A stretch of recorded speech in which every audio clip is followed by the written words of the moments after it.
හරි අදනි දුවේ පුතේ අද අපි මේ වීඩියෝ එකේදී කතා කරනවා future prompting කියන topic එක සම්බන්ධයෙන්. ඒතර අපි ගිය වීඩියෝ එකේදී නැත්නම් කලින් වීඩියෝ එකේදී කතා කරේ zero shot prompting කියන ක්‍රමවේදය කොහොමද භාවිතා කරන්නේ සහ large language model zero shot prompting කියන ක්‍රමවේදයට නැත්නම් කිසිම example එකක් දෙන්නේ නැතුව එයාගේ knowledge එකෙන් අපිට කොහොමද පිළිතුරු සපයන ආකාරය තමයි අපි කතා කරේ. ඒතර ඒකෙදි වෙන්නේ අපි කතා කරා අපි සිම්පල් ඇක්ෂන් එකක් යාට කියනවා මෙන්න මේ වගේ ටාස්ක් එකක් කරලා දෙන්න අපි දෙන කන්ටෙක්ස්ට් එකට අදාළව. එතකොට මොකද්ද මේ few shot prompting කියන්නේ? එතකොට few shot prompting කියලා කියන්නේ අපි භාවිත කරන තවත් එක් ක්‍රමවේදයක්. එතකොට few shot prompting වලදී අපි main specifically examples ටිකක් දීලා කියනවා මෙන්න මේ ක්‍රියාදාමය ගැන පොඩ්ඩක් බලන්න. නැත්නම් මේ ක්‍රියාවලිය ගැන පොඩි අදහසක් ගන්න කියලා. ඒතර අපි සාමාන්‍යයෙන් එක කියනවා few shot prompting can be used as a technique to enable in context learning. ඒ කියන්නේ යම් කිසි context එකක් learn කරන්න අවශ්‍ය වන දැනුම තමයි අපි යාට shots කිහිපයකින් ලබා දීම සිදු කරන්නේ. එතකොට ප්‍රධාන වෙනස තියෙන zero shot prompting සහ few shot prompting අතර few shot prompting වලදී අපි examples කිහිපයක් නැත්නම් අපි ඉන්ස්ටන්ස් කිහිපයකට අදාළ රෙස්පොන්ස් එකක් අපිට දෙන්න ඕන ආකාරය අපි මුලින්ම මොඩල් එකට ලබා දීමක් හෝ මොඩල් එකට පෙන්වීමක් සිදු කරනවා. එතකොට few shot prompting වලදී අපි කොච්චර උදාහරණ ප්‍රමාණයක් දෙනවාද නැත්නම් අපි කොහොමද few shot ප්‍රමාණය දෙන්න කියන එක අපි සාමාන්‍යයෙන් iterative process එකකින් තමයි කරන්න ඕනේ. සාමාන්‍යයෙන් අපි කියනවා few shot prompting එකකදී ඉතා විශාල ප්‍රමාණයක් දෙන්න අවශ්‍ය නැහැ කියලා. ඒ කියන්නේ අපි කියනවා අපිට දෙන්න ඕන shots ප්‍රමාණය massive නැත්නම් huge quantity එකක් දෙන්න අවශ්‍ය නැහැ. දෙන example ටික quality few shot prompts ටිකක් නැත්නම් few shots ටිකක් දීම තමයි වැදගත් වෙන්නේ. එතකොට අපිට quality prompts ටිකක් දෙනකොට වෙන ප්‍රධාන සාධකය තමයි අපිට heavily අපිට influence කරන්න පුළුවන් model එකේ performance. ඉතින් එතකොට මේක ඉතාමත්ම හොඳ ක්‍රමවේදයක් අපිට යම්කිසි answer එකක් ගන්නදී යම්කිසි format එකකට යම්කිසි fact එකක් අපිට model එකට inform කරන්න අවශ්‍ය නම්. අපි උදාහරණයක් බලමු. එතකොට අපි හිතමු සාමාන්‍යයෙන් test classification task එකකට නැත්නම් අපි හිතමු sentiment analysis එකකට වගේ අපි කොහොමද පාවිච්චි කරන්න කියලා මෙන්න මේ few shot prompt කියන ක්‍රමවේදය. එතකොට අපි සාමාන්‍යයෙන් කතා කරේ අපි සාමාන්‍යයෙන් නම් අපිට prompt එකක් ලියනකොට අපිට ලියන්න පුළුවන් අපිට කියන්න පුළුවන් identify the sentiment of the below content. අපි සාමාන්‍යයෙන් ඕකනේ කිව්වේ. අපි කියනවා පල්හා තියෙන content එකේ sentiment එක identify කරන්න. එතකොට අපි content එක කියනවා content එක ඇවිල්ලා අපි කියමු the movie was fantastic. එතකොට අපි බලාපොරොත්තු වෙන්නේ sentiment එක.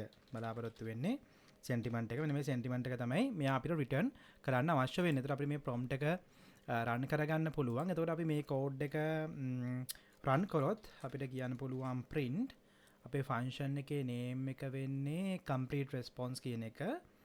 complete response. එතකොට අපිට prompt එක parameter එකක් විදිහට pass කරන්න පුළුවන්. එතකොට අපි මේක run කරොත් අපිට බලා ගන්න පුළුවන් sentiment of the content is positive. එතකොට අපිට මෙන්න මේ වගේ response එකක් ලබා දෙනවා. දැන් අපි දැන් මෙතනදී කරේ zero shot prompting එකක්. කියන්නේ අපි just අපිට ඕන task එක විතරක් අපි inform කරනවා. දැන් අපි මෙතනදී few shot prompting ක්‍රමවේදයක් අනුගමනය කරන්න හදන්නේ අපි මෙයාට sequence ටිකක් පෙන්වන්න හදන්නේ. එතකොට අපි කියනවා අපි හිතමු identify the sentiment of the below content. එතකොට අපි දෙනවා content කිහිපයක්. The movie was fantastic. අපි දෙමු great acting. එතකොට අපි කියනවා මේකේ sentiment එක ඇවිල්ලා අපි හිතමු positive. හරිද? අපි කියනවා මේක sentiment එක positive. ඊට පස්සේ අපි තව ඔය වගේ examples කිහිපයක් මෙයාට පෙන්නනවා. ඊට පස්සේ ඊළඟ context එක අපි දෙමු. context අපි කියනවා the plot of the story was not up to the standard. එතකොට අපි කියනවා ඒකේ sentiment එක negative. හරිද? අපි මේ වගේ ඉන්ස්ටන්ස් කිහිපයක් පෙන්වනවා මොඩල් එකට. context. ඊට පස්සේ අපි දෙමු නියුට්‍රල් එකකුත් අපි හිතමු the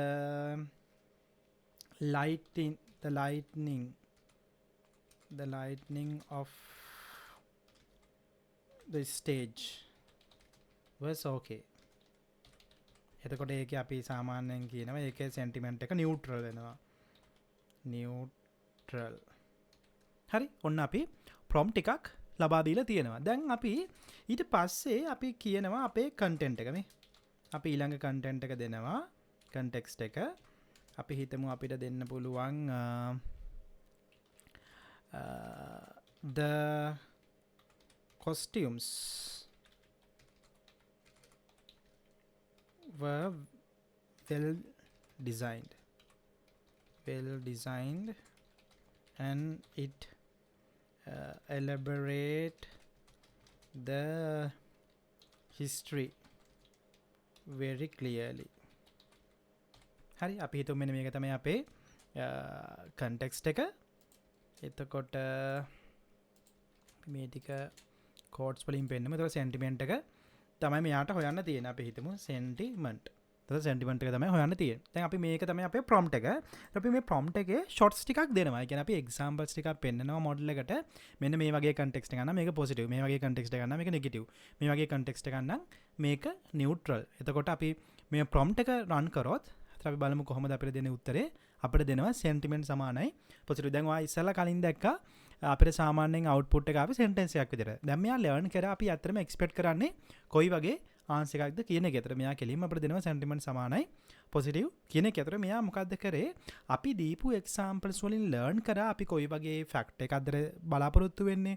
ඒතර කොහොමද ඒක produce කරන්න ඕන කියන එක. ඒතර මේ ක්‍රමයෙන් ඇත්තටම අපිට පුළුවන් අපේ prompt වල response එන්න ඕන ආකාරය වගේ දේවල් අපේ model එකට පොඩි අදහසක් දෙන්න.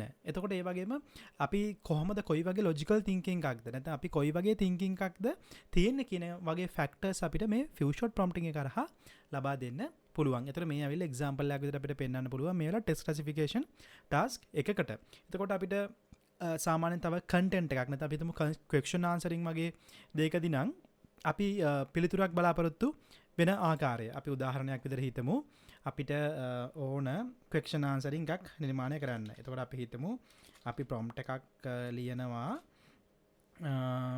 you are supposed to answer to the questions. අපි හිතමු මෙන්න මේක තමයි යාගේ task එක. එතකොට අපි දෙනවා context එකක්. අපි හිතමු based on the context. එතකොට අපි දෙමු context එකක්. මේක මම upper quotes තුනක් අතර දාන අතර අපිට multi line පාවිච්චි කරන්න පුළුවන්. අපි හිතමු context එකක් මම දෙන්නම්. මම මේ context එක ගන්නම් mass ගැන. එතකොට අපිට මෙන්න මේ වගේ context එකක් බලා ගන්න පුළුවන්. The Mars is the fourth planet from the sun. It is dusty and cold desert world with the heavy thin atmosphere. Mars also dynamic with seasons, polar ice caps, canyons, extinct volcanoes, and evidence that it was even more active in the past. එතකොට අපි පොඩි context එකක් අපි දුන්නා. එතකොට මම මේ context එක මෙන්න මෙහෙම upper quotes වලින් පෙන්නන්නම්. ඊට පස්සේ දැන් අපිට identify කරගන්න ඕන question answering method එක. එතකොට මට පුළුවන් questions කිහිපයක් දෙන්න. මට questions කිහිපයක් දෙන්න පුළුවන්. ඊට අදාළව අපිට answers එන ආකාරයත් අපි බලමු. අපි කියනවා question එක මම කියනවා මෙතනදී අහනවා is Mars a hot planet. දැන් මේ context එක අනුව hot කතන්දරයක් නැද dusty and cold. එහෙනම් මේක cold එකක්. එතකොට අපේ response එක වෙන්න ඕන no. අපි තව question එකක් දෙමු. question අපි හිතමු does Mars have water. එතකොට response එක වෙන්න ඕන මේ context එකේ හැටියට නම් no. අපි තව question එකක් අහමු. තව ක්වෙක්ෂන් එකක් අහමු. මොනවද තියෙන්නේ මේකේ? අපි dynamic planet with seasons. අපි අහමු does Mars has winter? so seasons තියෙනවා නම් winter තියෙන්න ඕනේ. අපි දෙනවා response එක yes. එතකොට දැන් ඔන්න අපි prompts ටිකකට එයා උදාහරණ නැත්නම් ආන්සර් එක දෙන්න ඕන ආකාරය අපි පෙන්නුවා. එතකොට අපිට ඔන්න ඊළඟ question එක අහන්න පුළුවන්. අපි model එකෙන් පිළිතුරක් බලාපොරොත්තු වෙන එක. අපිට අහන්න පුළුවන් does අපි බලමු. අපිට මෙතනදී දීලා තිනවා seasons, polar ice caps, volcanoes. අපි අහමු does Mars has volcanoes? Mars has volcanoes. එතකොට අපි response එක තමයි බලාපොරොත්තු වෙන්නේ. ඔන්න අපි prompt එක ලිව්වා.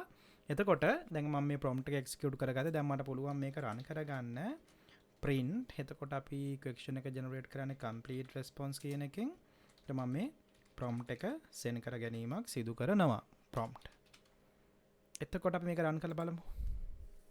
එතකොට අපිට පේනවා yes Mars has extinct volcanoes. එතකොට මෙයා context එක භාවිතා කරලා identify කරගත්තා. එතකොට මේකට අපි පිළිතුරු සපයන්න ඕන කොහොමද? සහ ඒ පිළිතුරු සපයන ආකාරය. එතකොට මෙන්න මේ වගේ examples කිහිපයක් අපි පෙන්නලා කියනවා මෙන්න මේ ආකාරයට. නැත්නම් මෙන්න මේ වගේ අධ්‍යයනයක් සිදු කරලා මෙන්න මේ වගේ තමයි උත්තර ටික දෙන්න ඕන. එතකොට ඒ format එකට අපිට උත්තර ලබා ගන්න පුළුවන්. ඒ වගේම අපිට පොඩි idea එකක් තවදුරටත් දෙන්න පුළුවන්. පොඩි idea එකක් තවදුරටත් අපිට පාස් කිරීමේ හැකියාව පවතිනවා. එතකොට මෙන්න මේ වගේ උදාහරණ අපිට කියන්න පුළුවන් few short prompting වලට අදාළව.